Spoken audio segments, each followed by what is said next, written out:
Muito bem-vindo ao Momento da Saúde aqui no programa Encontro com a Vida. Como é que você está? Espero que bem. Esse programa foi preparado com muito carinho para você cuidar bem da sua saúde, lembrando que o nosso corpo é templo do Espírito Santo. Essa semana estamos recebendo a doutora Simone Almeida, que é fisioterapeuta pélvica, especializada em saúde preventiva e natural. Tudo bem, Simone? Tudo bem. Que bom ter a sua companhia no nosso programa aqui, viu? Você é muito bem-vinda. Tá? Aqui. Ontem falamos um pouquinho a respeito dos banhos quentes. O que dizer do banho frio? Ele também pode ser aproveitado ou deve ser evitado? Olha, o banho frio não é um vilão. Ele é muito bem-vindo, sim. A gente só precisa tomar cuidado.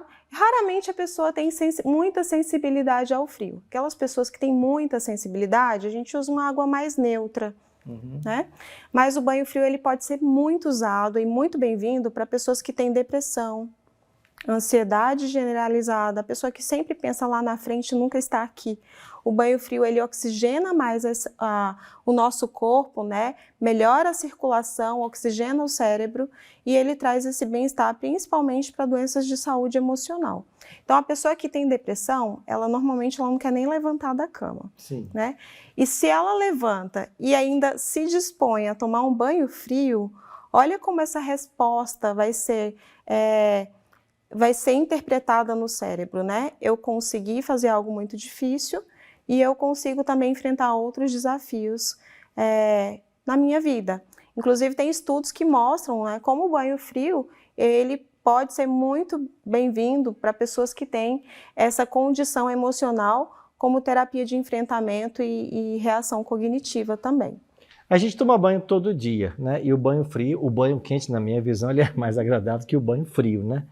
Mas se a gente tivesse que escolher um benefício, deveria ser qual? Frio todo dia, quente todo dia? Frio todo dia. Preferencialmente banho frio. Banho frio. Principalmente no período da manhã, quando você acorda, ele desperta, ele melhora a circulação e a partir de 30 segundos, só 30 segundos já gera uma cascata fisiológica bem importante. Além disso, uma vez uma paciente falou assim, doutora, se você falar que o banho frio ajuda ou previne o envelhecimento da pele, todo mundo vai tomar e não vai reclamar. E é verdade, o banho frio ajuda, previne o envelhecimento da pele, né? O banho quente já favorece. Então, pensando questões estéticas, ele vai ajudar, pensando em dores, pensando na condição emocional. Agora, uma ressalva, para quem tem uma artrite reumatoide muito aguda, né, muito dolorida, esse banho pode ser muito desconfortável e gerar um pouco mais de dor. Aí a gente evita. Mas no contexto geral, o banho frio ele tem um efeito mais benéfico em várias funções e sistemas do nosso corpo. E se eu tomo banho morno, por exemplo, e no final uma ducha fria, é o mesmo efeito ou não? Sim, a gente tem o efeito de 30 segundos do frio e a gente já tem essa cascata de resposta fisiológica, melhorando a circulação, trazendo um efeito ali no sistema nervoso. Sim, essa é uma alternativa para quem não gosta muito de banho frio. Então nem tudo está perdido então, né? Você pode tomar o seu banho quentinho e ali finalizar com uma ducha fria rápida, talvez começando pelos braços, os pés e por último o tronco, para não sair fugindo, né? Tá certo. Fica aí a dica então para o nosso banho diário, né? E olha a importância da gente cuidar bem e aproveitar esses momentos para a saúde. Obrigado, Simone. Esperamos você amanhã aqui, tá bem? Sim. Muito bem, estamos de volta agora para estudarmos juntos a Palavra de Deus aqui no programa Encontro com a Vida. Mas antes de estudar a Bíblia, eu tenho um convite muito especial a te fazer. Esse programa, para ele estar no ar, nós precisamos de patrocinadores, apoiadores. E eu quero convidar você a fazer a sua doação para o nosso programa. Nós temos um compromisso aqui com o SBT, com uma mensalidade, nós temos gastos com produções e tantas outras coisas, e você pode apoiar o nosso programa fazendo um Pix. Eu vou dar para você aqui o endereço para você mandar um Pix para nós. O nosso endereço é o nosso e-mail, ou a chave, né, Pix é o nosso e-mail, doi@primeirodeus.com.br, tá bom? doi@primeirodeus.com.br. Pastor, que valor eu posso doar para ajudar no programa? Quanto você puder. Qualquer valor que você doar vai ser importante para o nosso programa, porque ele depende da sua doação, do seu apoio. Então vai ficar aqui na tela a nossa chave Pix, doe@primeirodeus.com.br. Faça a sua doação, você apoia o nosso programa e a gente continua aqui divulgando a palavra de Deus todos os dias para milhares de pessoas. Aqui no estado de Santa Catarina, nós somos vice-líder em audiência todos os meses, né? Levando aí a palavra de Deus para as pessoas nesse horário aqui no SBT. E aqui no canal do YouTube, milhares de pessoas todos os dias estão assistindo esse programa e aprendendo mais da palavra de Deus. Por isso, com todo carinho, se você puder, faça um Pix, faça a sua doação para o nosso programa. A chave Pix está aparecendo para você aí. Desde já, muito obrigado a todos vocês que são parceiros nesse grande projeto. Pegou a sua Bíblia? Antes de começar o estudo, eu queria orar com você, pedindo mais uma vez a bênção do Senhor para todos nós. Ora comigo? Nosso Pai, muito obrigado pela chance de estarmos juntos mais uma vez para estudarmos a Tua Palavra. Queremos suplicar que o Teu bom e santo Espírito esteja conosco e que agora nós possamos conhecer melhor a Tua vontade para a nossa vida. Abençoe cada amigo, cada amiga que ora comigo nesse instante também. Que eles sejam abençoados e que o Teu Espírito dirija o nosso estudo nesta hora. Oramos em nome de Jesus. Amém. Muito obrigado por ter orado comigo. Quero convidar você já a tomar a sua Bíblia e nós vamos hoje estudar uma linda história que fala sobre a graça de Deus. Jesus, quando veio nessa terra, desenvolveu um ministério tríplice, porque ele ensinava, pregava e curava.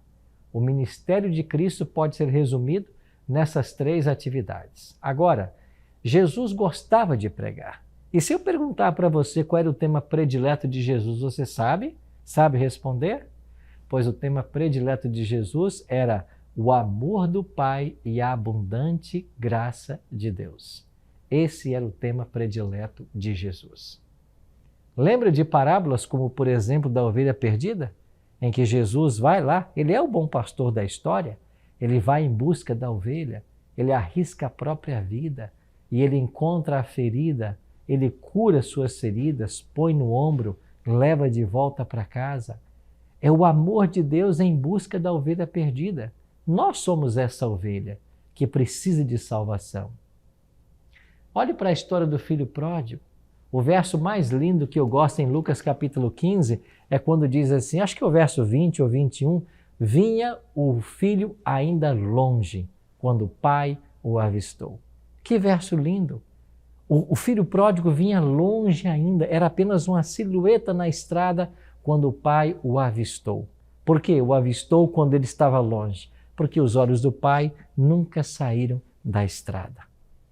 Essas histórias contadas por Jesus nos falam desse amor, nos falam do desejo de Deus de buscar e salvar o ser humano, como ele mesmo definiu sua missão em Lucas 19:10. O Filho do Homem veio buscar e salvar o que se havia perdido. Sim, o tema predileto de Jesus era o amor do Pai e a abundante graça de Deus. Há na Bíblia lindas histórias sobre a graça, mas eu queria destacar hoje uma com você que, quem sabe, é a história mais bela sobre a graça de Deus. E ela está no Antigo Testamento.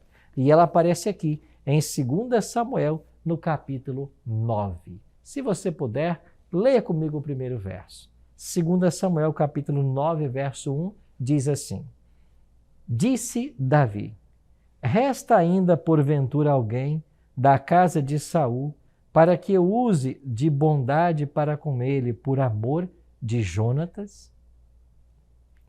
Você sabe que para nós entendermos um texto da palavra de Deus, nós precisamos entender o seu contexto, ou seja, aquilo que vem antes e aquilo que vem depois.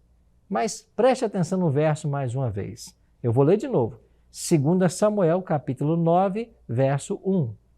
Disse Davi: Resta ainda porventura alguém da casa de Saul, para que eu use de bondade para com ele, por amor de Jonatas?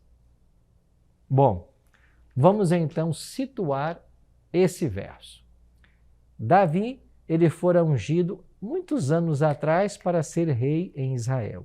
Mas se passaram décadas entre a unção de Davi e até o momento que ele se assenta no trono. Quando é que Davi se assenta no trono? Davi vai para o trono depois da morte de Saul. Saul morreu numa batalha, está lembrado? Na realidade, quando Saul viu que o exército de Israel estava perdendo uma batalha e que ele morreria, ele pediu ao seu escudeiro que tirasse sua vida. Mas o escudeiro relutou. O seu guarda-costas estava ali para protegê-lo, não para matá-lo.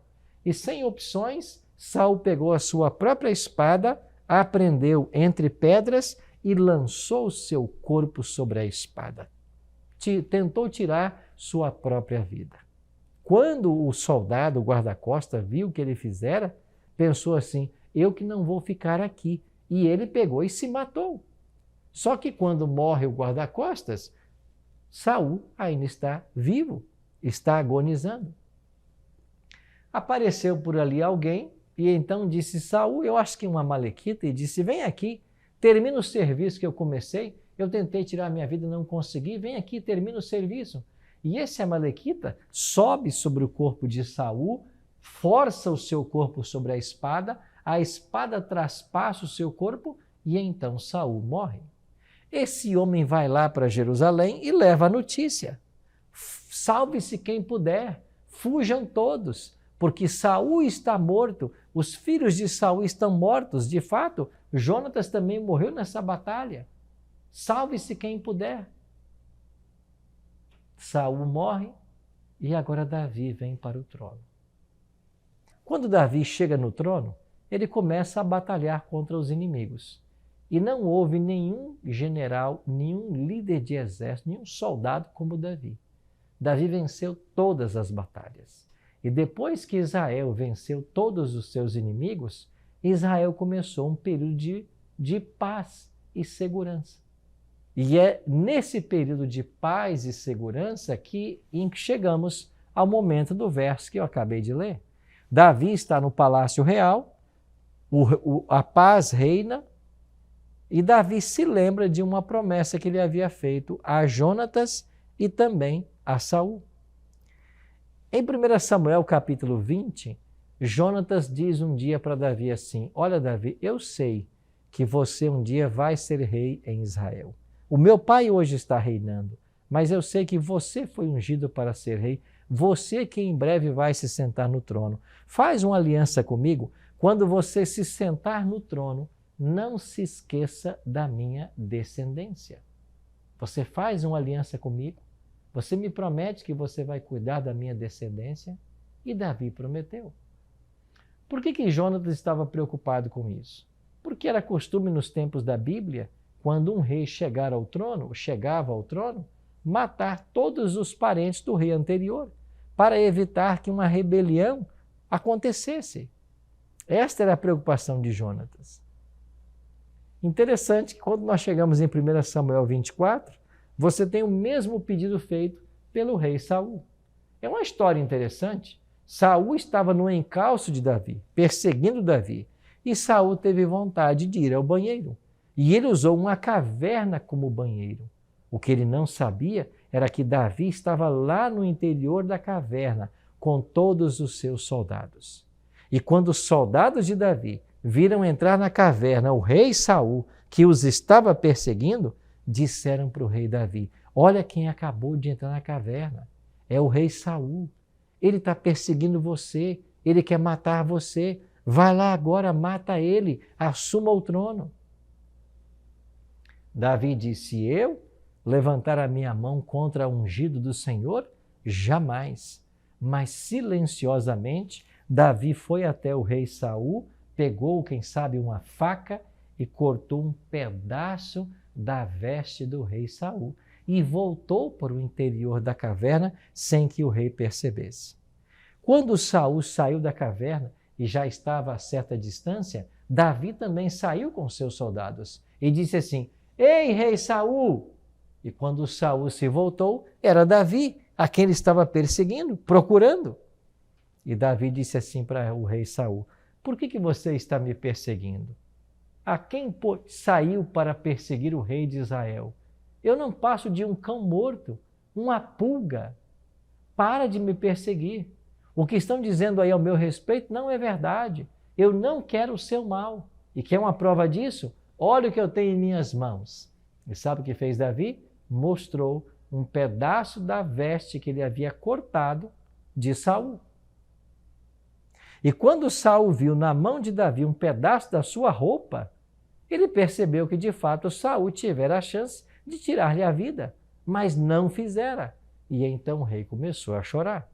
E Saul então vai dizer o seguinte para Davi: Davi, eu percebo que você é mais justo do que eu. Um dia você há de reinar sobre Israel, e o reino será forte em tuas mãos. Faz uma aliança comigo. Me prometa que quando você sentar no trono, você não vai dar fim à minha descendência. E Saul demonstrou a mesma preocupação que seu filho havia demonstrado tempos antes, e pediu que Davi fizesse uma aliança com ele e protegesse e guardasse sua descendência. Davi também concordou. Então Davi havia prometido para Saul e para seu filho Jonatas de que ele não acabaria com sua descendência. Agora chegamos a 1 Samuel capítulo 9, ou melhor, 2 Samuel capítulo 9. Davi está no trono e ele se lembra da promessa que ele havia feito a esses dois homens. Então Davi pergunta: resta ainda alguém da casa de Saul para que eu use da bondade do Senhor para com ele? Sobrou alguém da descendência real? Acompanhe o versículo 2. Havia um servo na casa de Saul cujo nome era Ziba. Chamaram-no que viesse a Davi. Perguntou-lhe o rei: és tu Ziba? Respondeu ele: eu mesmo, teu servo. Disse-lhe o rei: não há ainda alguém da casa de Saul para que eu use da bondade de Deus para com ele? Então Ziba respondeu ao rei: ainda há um filho de Jonatas, aleijado de ambos os pés. Ziba havia trabalhado com Saul e agora servia a Davi. Ziba tinha muitas informações, conhecia muitos detalhes, e quando o rei perguntou sobre a descendência de Saul e Jonatas, ele logo se lembrou de um filho de Jonatas, neto de Saul, que estava vivo. Mas ele deu um detalhe: ele é aleijado de ambos os pés. Você percebe que há um certo preconceito aqui na fala de Ziba? É como se ele estivesse dizendo: Davi, olha para o palácio real, olhe para esta mobília, olhe para este piso, para essas cortinas. Um aleijado não combina com esse ambiente. Parece que há alguma retaliação na fala de Ziba para com Davi. Mas Davi, sem se importar com isso, com esta fala preconceituosa, Davi pergunta assim: e onde é que ele está? Respondeu-lhe Ziba: está na casa de Maquir, filho de Amiel, em Lodebar. Então mandou o rei Davi trazê-lo de Lodebar, da casa de Maquir, filho de Amiel. Olha que interessante, Ziba sabia exatamente onde ele estava. Ele está lá na casa de Maquir, filho de Amiel. Aonde? Em Lodebar. Você sabe que algumas palavras não foram traduzidas para a língua portuguesa. Elas permaneceram porque são nomes próprios, como Lodebar. Era o local onde estava vivendo o neto do rei Saul. O que é Debar em hebraico? Debar significam pastos, pastos verdes. Debar é uma terra fértil. Você lembra da expressão que a Bíblia usa, uma terra que mana leite e mel? Isso é Debar. E por que mana leite? Porque há muito gado, há muito pasto, muito leite. Por que mana mel? Porque há muitos frutos, muitas flores, muitas abelhas, muito mel. Terra que mana leite e mel é isso, é Debar. Mas o que é Lo, que vem antes de Debar? Lo, em hebraico, é uma contração negativa. Não. Então, Lodebar é uma terra não verde, uma terra que não mana leite e mel, uma terra que não é fértil. Lodebar era a terra do esquecimento.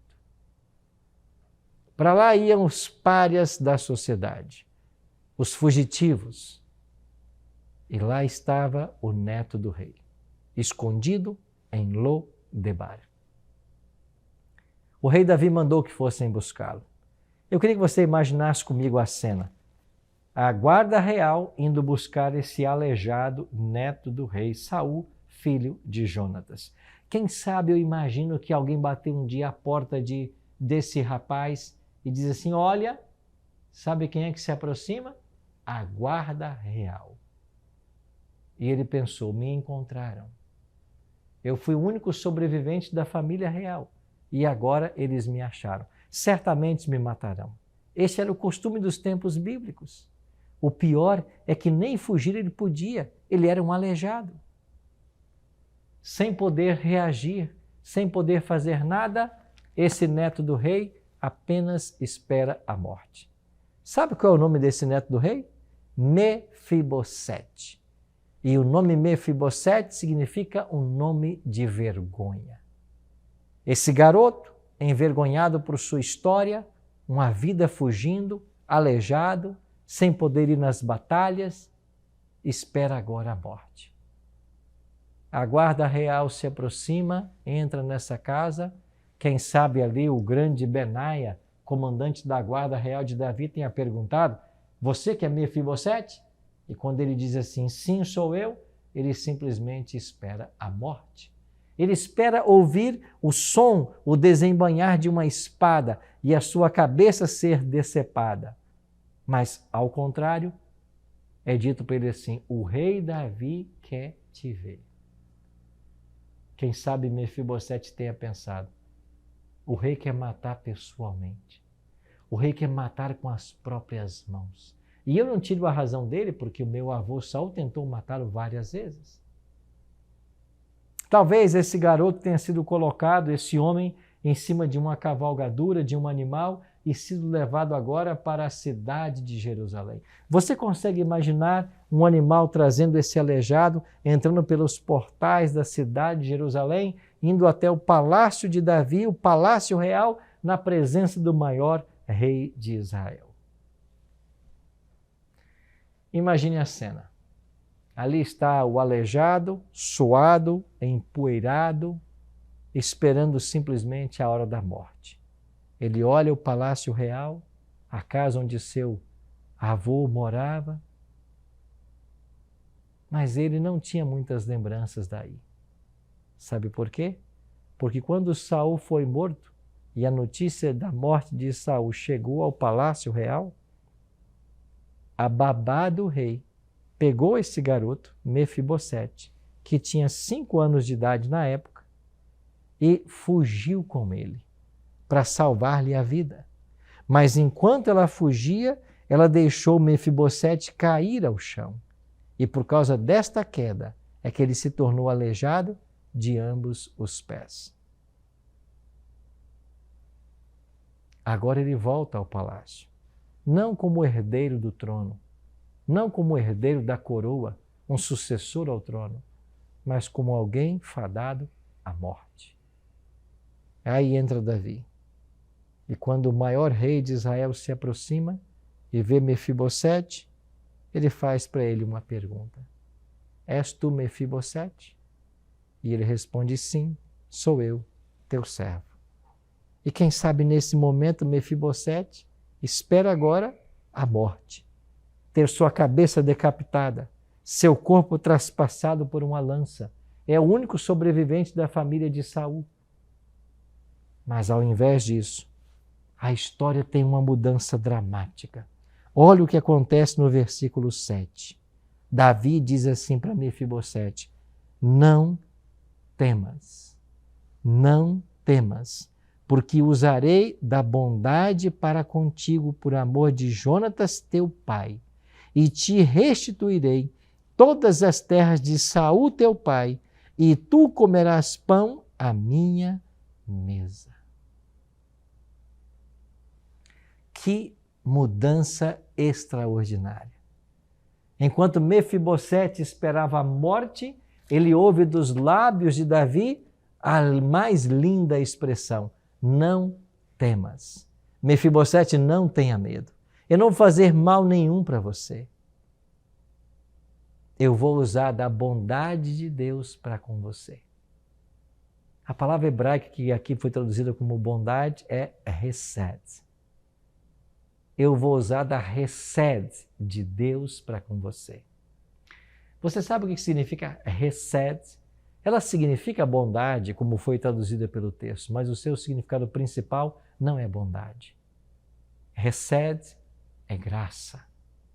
Em outras palavras, Davi está dizendo: Mefibosete, não tenha medo, porque eu vou usar da graça de Deus para com você.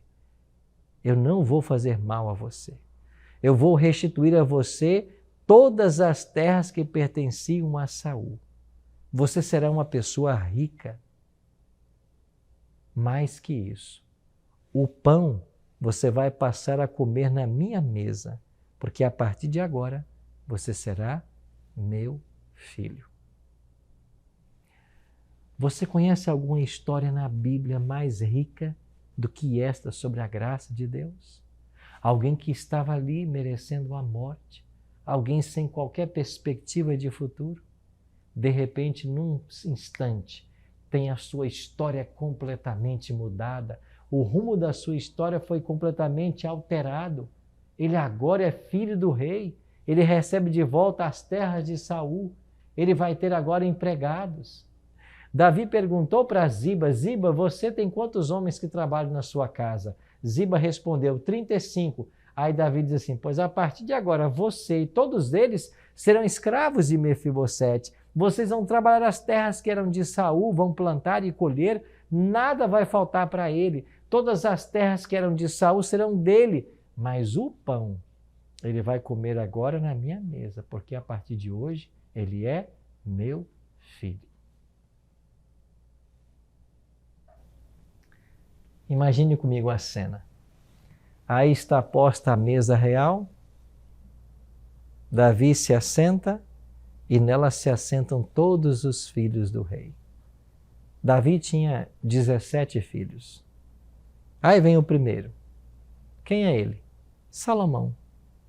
Nada menos do que o homem mais sábio do mundo. Aí vem o segundo filho, Absalão. Quem é ele? O Miss Universo. O homem mais bonito do planeta. A Bíblia diz de que da planta dos pés ao topo da cabeça, Absalão não tinha defeito. E um por um os filhos de Davi vão sentando. E quando todos se assentam, quem sabe eles querem começar a refeição, mas Davi diz: não, nós só iremos começar quando todos os filhos estiverem à mesa.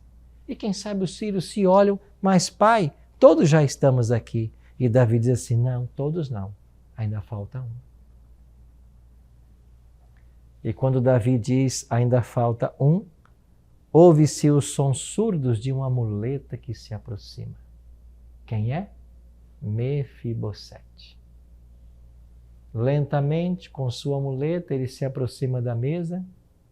Quem sabe ali uma cadeira está reservada ao lado de Davi. Ele sobe com dificuldades nessa cadeira, se assenta, olha para Davi e diz: pai, desculpe o atraso. E Davi diz: filho, não tem problema. Aqui ninguém começaria sem você, porque você é meu filho também. E quando este aleijado Mefibosete se assenta à mesa do rei, a mesa real cobre o seu defeito. E a mesa do pai, ele é um perfeito como os outros filhos. Você conhece uma história mais bela sobre a graça de Deus? A mesa do Pai cobre todos os nossos defeitos. Por nossos pecados, merecíamos a morte. Estávamos destinados a ela. Mas Davi é um tipo do Senhor. E nessa história, é aquele que nos resgata da morte e do pecado, nos restitui todas as coisas e nos faz seu filho, sua filha. Querido amigo, quando nos assentamos à mesa com o Pai, a mesa do Pai cobre todos os nossos defeitos, todos os nossos pecados. E nós somos perfeitos e santos à vista do Senhor. Não importa quão indigno você se sinta hoje. Talvez você não se orgulhe das coisas que tem feito nos últimos dias. Talvez você tenha caminhado por caminhos longe do Senhor. Mas o Pai te ama.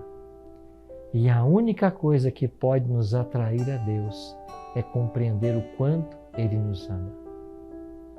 Quando nós entendemos o quanto o Senhor nos ama, o amor a Ele desperta em nosso coração. Porque há uma lei no céu que ensina: só o amor desperta o amor. Ele ama você. E se você não gravar nada do que eu disse no estudo de hoje, entenda apenas uma coisa: o Pai te ama, não pelas coisas que você faz. O Pai ama você por ser quem você é, filho e filha de Deus. Ele ama você, não importa o que você fez ou o que você fará. Ele sempre vai amar você. E junto à mesa do Pai há um lugar esperando você, porque a graça de Deus, ela alcança hoje a nossa vida. Querido amigo, querida amiga, como o Pai ama você. Se você tivesse noção do quanto Deus te ama, você correria hoje mesmo para os braços dele. Ele está aqui do seu lado, desejando a sua salvação. Abra a porta do seu coração, deixa que Jesus entre. Ele vai mudar completamente a sua história, porque você é um filho, você é uma filha. Há uma herança extraordinária para você. Há um lugar junto à mesa do Pai. Há uma vida eterna esperando você. Hoje eu queria orar para que essa decisão acontecesse na sua vida, para que você abrisse o seu coração a esse Cristo maravilhoso e para que você entregasse completamente sua vida a Ele. Ora comigo. Pai Santo, muito obrigado por essa linda história da graça de Deus. Ajuda-nos, Pai, a entregarmos nossa vida completamente em Tuas mãos, a confiar no Teu amor e na Tua direção, e nos prepare a cada instante para o Teu breve regresso. Perdoa, Senhor, os nossos pecados, cura as nossas feridas e nos aceite ao Teu lado. É a nossa oração. Em nome de Jesus. Amém.